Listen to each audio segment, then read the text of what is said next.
তাড়াতাড়ি এদিকে আসো। আমার ডাকছেন? হ্যাঁ হ্যাঁ ডাকছিলাম, এই যে আমি বাজার করে এনেছি। তো বলছিলাম বৌমা, আজকে না হনুমান পুজো, তো আমি চাল বাজার করে এনেছি, আলু বাজার করে এনেছি, অনেক কিছু করেছি। তো আজকে দুপুরে ভালো করে রান্না করবে। আজকে রান্না করো আলুর দম, তারপর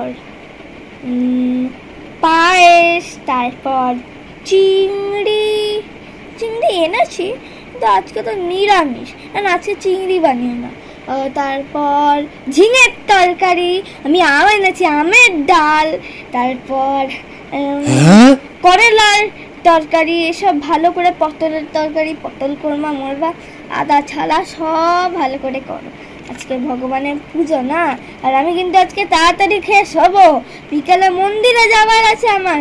আজকে পুজো না, বিকালে মন্দির থেকে প্রসাদ দেবে, অনেক কিছু করার আছে আমার। তাড়াতাড়ি যাও গিয়ে। আচ্ছা মা, আমি এক্ষুনি বানাচ্ছি, দিন দিন দিন। হ্যাঁ ঠিক আছে, আমি এক্ষুনি বাজারটা বানিয়ে নিই।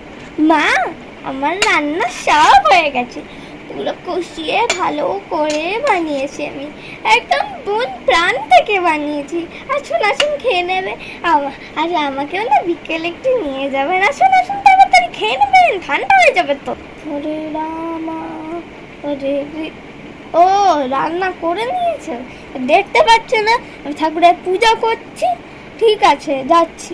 আচ্ছা তো ভাত করেছো না রুটি করেছো? রুটি করতে পারো, আলুর দম যখন বানিয়েছো তাহলে রুটি নিশ্চয়ই করেছো, তাই না? ভাত না অথবা রুটি, ভাত না অথবা রুটি, আমি তো কোনোটাই বানাইনি।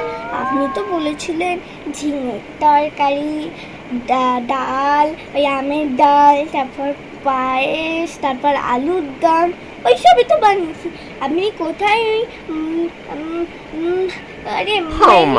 করেছিলেন ওই ভাত অথবা ডাল? আমি তো কোথাও শুনিনি।